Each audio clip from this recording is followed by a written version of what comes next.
Shalom, dimanapun Anda berada hari ini, kita berjumpa lagi di Renungan Tengah Minggu yang saya beri judul Bersukacita dalam Kasih Tuhan. Firman Tuhan yang terdapat dalam Yesaya pasalnya yang ke-66, ayat yang ke-10 sampai ayat yang ke-16 mengatakan demikian. Bersukacitalah bersama-sama Yerusalem dan bersorak-soraklah karenanya, hai semua orang yang mencintainya. Bergiranglah bersama-sama Dia segirang-girangnya, hai semua orang yang berkabung karenanya. Supaya kamu menghisap dan menjadi kenyang dari susu yang menyegarkan kamu, supaya kamu menghirup dan menikmati dari dadanya yang bernas. Sebab beginilah firman Tuhan, sesungguhnya aku mengalirkan kepadanya keselamatan seperti sungai, dan kekayaan bangsa-bangsa seperti batang air yang banjir. Kamu akan menyusu, akan digendong dan dibelai-belai di pangkuan. Seperti seorang yang dihibur ibunya, demikianlah aku ini akan menghibur kamu. Kamu akan dihibur di Yerusalem. Apabila kamu melihatnya, hatimu akan bergirang, dan kamu akan seperti rumput muda yang tumbuh dengan lebat. Maka tangan Tuhan akan nyata kepada hamba-hambanya dan amarahnya kepada musuh-musuhnya. Sebab sesungguhnya Tuhan akan datang dengan api, dan kereta-keretanya akan seperti puting beliung untuk melampiaskan murkanya dengan kepanasan dan hardiknya dengan nyala api. Sebab Tuhan akan menghukum segala yang hidup dengan api dan dengan pedangnya, dan orang-orang yang mati terbunuh oleh Tuhan akan banyak jumlahnya. Hari-hari yang diberikan Tuhan bagi kita untuk hidup adalah sekaligus waktu yang diberikan dengan berbagai gambaran penyertaannya. Permasalahan dan tantangan akan senantiasa datang dengan silih berganti. Sukacita dan hukuman akan senantiasa menjadi hiasan yang memberikan kita waktu untuk melihat kembali bagaimana kehendak Allah. Tentunya dengan keyakinan bahwa Allah akan senantiasa memperhatikan kita atau menyertai kita dalam setiap gerak kehidupan kita, akan menjadi pelajaran yang akan membawa kita ke dalam pengertian akan kasih-Nya. Perubahan-perubahan yang kita rasakan dan alami dalam kehidupan ini bukan ada dalam hayalan, namun ini adalah nyata menjadi bagian dalam kehidupan kita. Tentunya dengan menghadapi masalah, kita dituntut untuk melaksanakan iman kita dalam kenyataan juga. Hal ini perlu agar hidup yang kita jalani memiliki makna kesaksian bagi Allah itu nyata dan telah dinyatakan dalam dunia ini. Untuk itu, iman juga harus nyata, dan kita menyatakan sebagai buah-buah yang kelihatan dan menjadi berkat bagi dunia ini. Pemahaman di atas sangat penting, sebab masa sekarang banyak manusia ketika dalam menghadapi masalah-masalah dalam kehidupannya, akhirnya goyah dan mau dipermainkan oleh permasalahan tersebut. Manusia sering larut dengan masalah yang dihadapinya, sehingga kehilangan sukacita, bahkan menghadapi masalah dengan langkah-langkah yang instan, yang seolah-olah oleh manusia telah terlebih dahulu menyerahkan dalam hatinya. Manusia yang terlebih dahulu menyerah tentunya akan mudah untuk dikalahkan oleh masalah. Manusia lebih mudah jatuh ke dalam genggaman si jahat yang akan memperdayanya iman, yang akan memperdaya imannya. Maka dengan demikian kita perlu bijaksana dalam menghadapi proses kehidupan ini. Tanyakan kembali bagaimana kehendak Allah dalam setiap fenomena yang kita jumpai. Saudara-saudari yang dikasihi oleh Tuhan Yesus, hari ini dalam renungan kita, saya mau memberikan sebuah renungan yang berbeda. Mungkin kita anggap sederhana, tetapi bagi saya ini adalah dalam hidup kita. Lalu dalam penglihatan itu, dia melihat di atas pasir itu ada dua pasang kaki yang sedang berjalan. Dalam penglihatan itu, dia ikuti terus Dan bukan pasir saja yang indah, tetapi suasananya begitu menyenangkan dan menenteramkan hati. Kemudian dua pasang kaki berjalan terus sampai di ujung hamparan pasir yang indah itu. Jalannya berubah menjadi berbatu dan berduri. Ketika jalannya berubah, dia melihat tidak ada lagi dua pasang kaki. Hanya ada satu pasang kaki serta bercak-bercak darah bekas telapak kaki tersebut. Lalu kemudian orang ini bertanya, "Tuhan, apa maksud dari penglihatan ini?" Lalu Tuhan berkata, "Itulah jalan kehidupan bagi aku menyertai engkau senantiasa." Ketika engkau berjalan, aku, kata Tuhan, tidak pernah meninggalkan engkau. Ketika aku berjalan, aku, kata Tuhan, senantiasa menuntun engkau. Lalu orang itu bertanya, "Tuhan, kenapa ketika jalan itu berubah menjadi jalan yang berbatu dan berduri? Ketika satu pasang kaki itu ada bercak-bercak darah, akibat tidak tahannya dengan batu dan duri tersebut, mengapa justru saya ditinggalkan? Mengapa hanya ada satu pasang kaki? Di manakah engkau?" Disitulah sebabnya aku seringkali mengeluh dan merasa berat.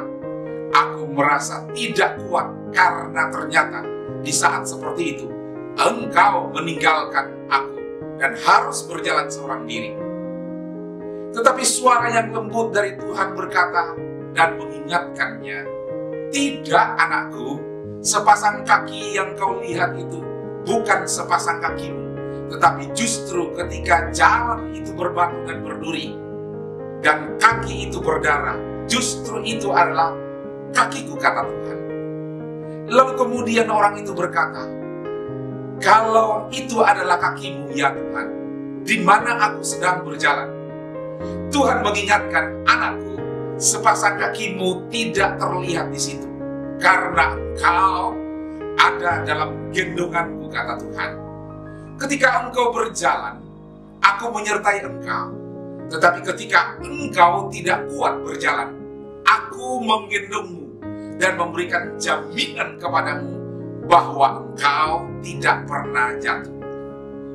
Orang itu kemudian menangis dan berkata, "Terima kasih Tuhan. Sekarang aku tahu bahwa di tengah-tengah masa sesukar sekalipun, aku tidak pernah khawatir karena Tuhan yang menggendong aku." Ketika digendong, dia merasa jiwanya sejahtera karena dia tahu bahwa dalam kegelapan, dalam dekapan ayah dan ibunya, mereka akan siap melakukan apa saja baginya. Alkitab juga berkata, "Aku Tuhan akan menggendong kamu sampai masa putih rambut." Artinya bahwa Allah akan bertanggung jawab buat kita. Allah akan membela kita. Allah akan menyayangi kita. Dan Allah tidak pernah meninggalkan atau membiarkan kita jatuh. Saudara-saudari, dalam hidup ini seringkali Tuhan izinkan kita berjalan dalam jalan yang berbatu dan berduri, yaitu hidup yang penuh dengan tantangan, tekanan, dan pergumulan hidup. Tetapi berita baik buat kita bahwa ketika kita tidak sanggup lagi, ada tangan yang kuat yang akan mengendong kita sehingga kita tidak berada di dalam jalur lambat kehidupan ini. Justru kita berada di jalur cepat karena Kristus yang mempercepat segalanya setiap hari. Nah, kalau begitu, kapan Tuhan menggendong kita? Berdasarkan dalam ayat firman Tuhan dalam Yesaya pasal yang ke-66 ayat yang ke-12, jelas sekali dikatakan demikian. "Sebab beginilah firman Tuhan, sesungguhnya aku mengalirkan kepadanya keselamatan seperti sungai dan kekayaan bangsa-bangsa seperti batang air yang membanjir. Kamu akan menyusu, akan digendong, dan akan dibelai-belai di pangkuan." Luar biasa janji Tuhan ini buat kita semua. Keselamatan, berkat, mujizat, anugerah tersedia bagi kita. Alkitab menggunakan bahasa yang luar biasa. Kamu akan digendong. Ini tidak berarti bahwa Allah ingin kita manja, tetapi Tuhan menggendong kita sebagai bentuk tanggung jawabnya.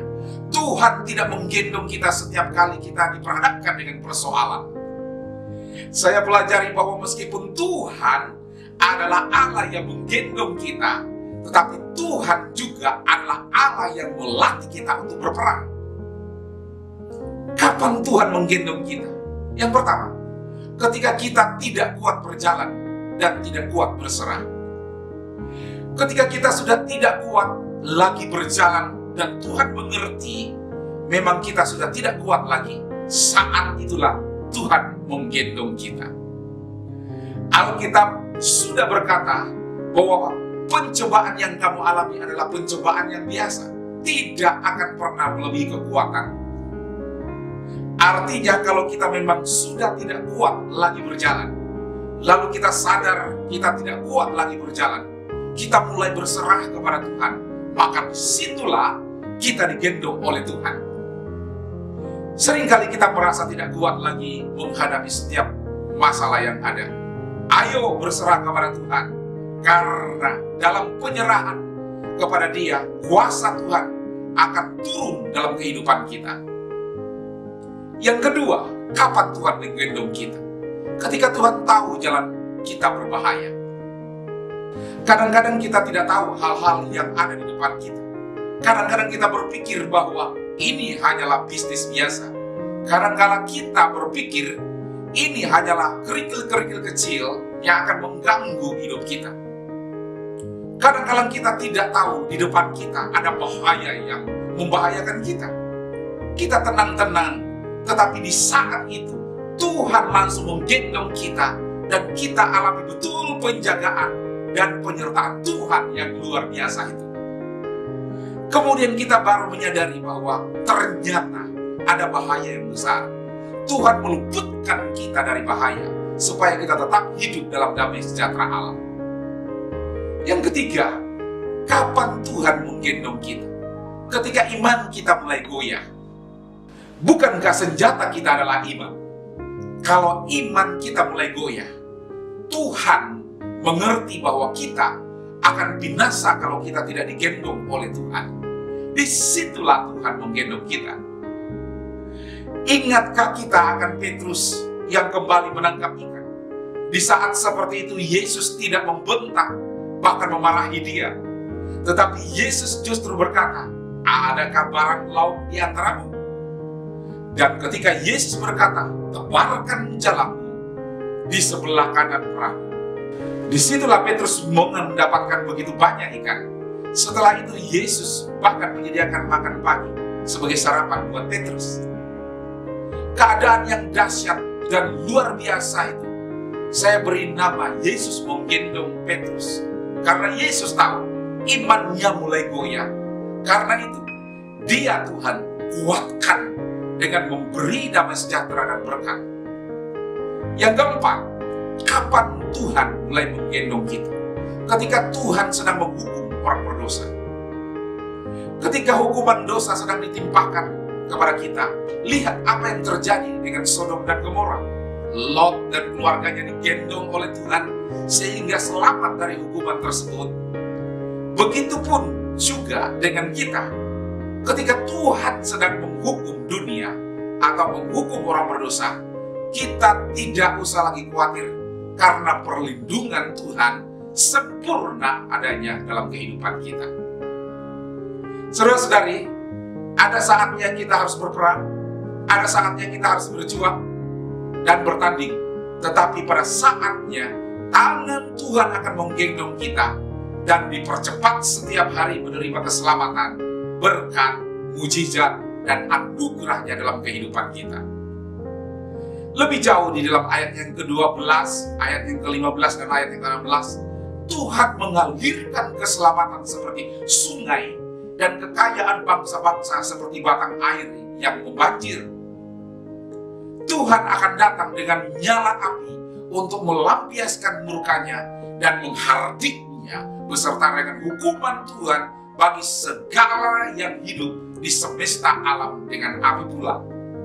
Alkitab mengatakan, sebab beginilah firman Tuhan, sesungguhnya aku mengalirkan kepada keselamatan seperti sungai dan kekayaan bangsa-bangsa seperti batang air yang membanjir. Kamu akan menyusup, akan digendong, dan akan dibelai-belai di pangkuan. Secara umum, air memegang peranan yang penting dalam kehidupan manusia. Dalam Alkitab, kalau kita perhatikan dengan baik, Allah juga seringkali berbicara tentang dua unsur, air dan api. Itu berarti ada makna penting yang terkandung di dalamnya. Kalau kita bicara air, dalam Alkitab kita kenal dengan baptisan air dan baptisan api. Alkitab juga berkata bahwa melewati air, kamu tidak akan dihanyutkan. Melalui api, kamu tidak akan dihanguskan. Mengapa air dan api sering dibicarakan dalam firman Tuhan? Yang pertama, karena air menyejukkan dan api menghanguskan. Tuhan mau hidup Kristen adalah hidup yang sejuk, hidup yang tentram, hidup yang damai, hidup di dalam sejahtera. Air dapat menyejukkan di tengah panas terik. Artinya air dapat memberi kesejukan dan kesegaran bagi tubuh manusia.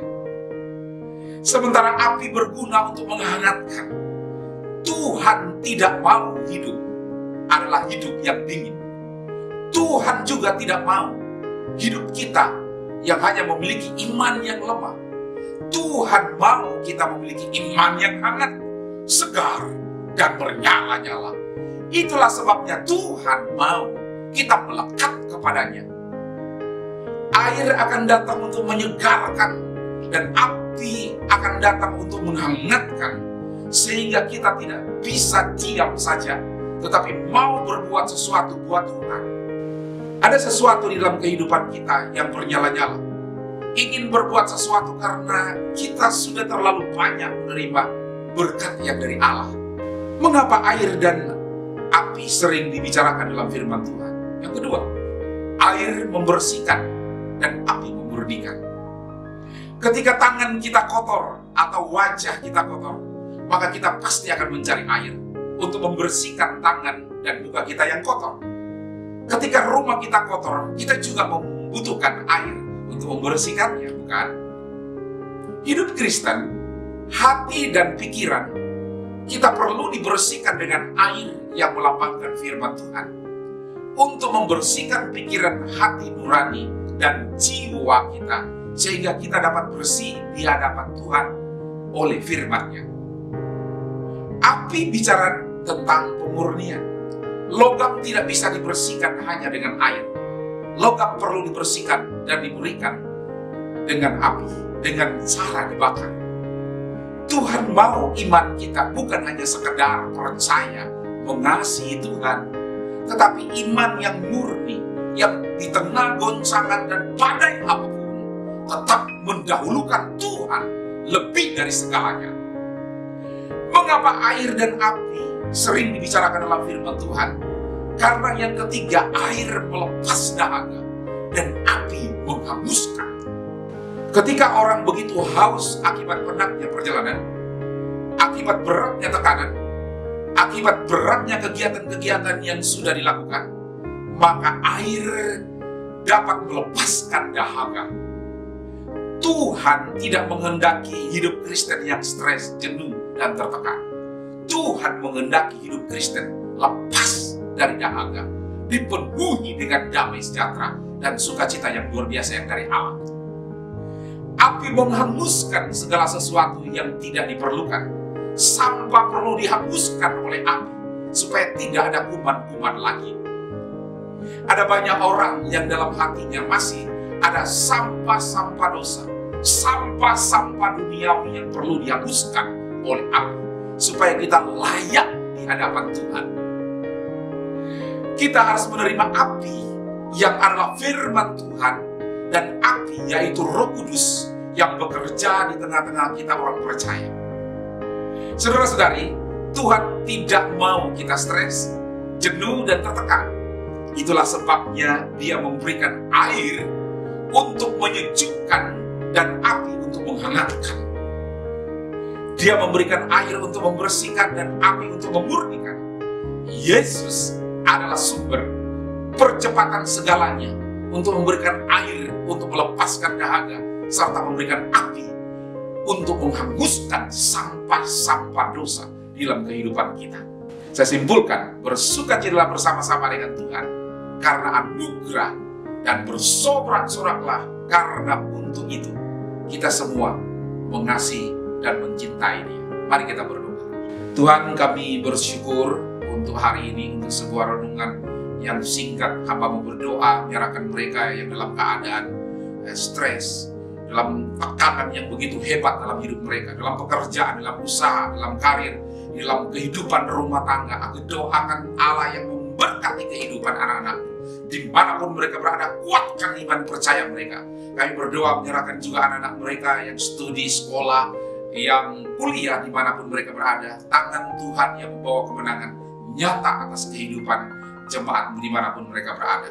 Berkati setiap pekerjaan mereka, berkati setiap apa yang menjadi keperluan dalam kehidupan mereka hari ini, besok, dan seterusnya. Berkati firman-Mu yang menguatkan di dalam kehidupan kami. Dalam nama Tuhan Yesus Kristus, nama di atas segala nama, kami bersyukur dan berdoa. Amin. Tuhan memberkati kita semua.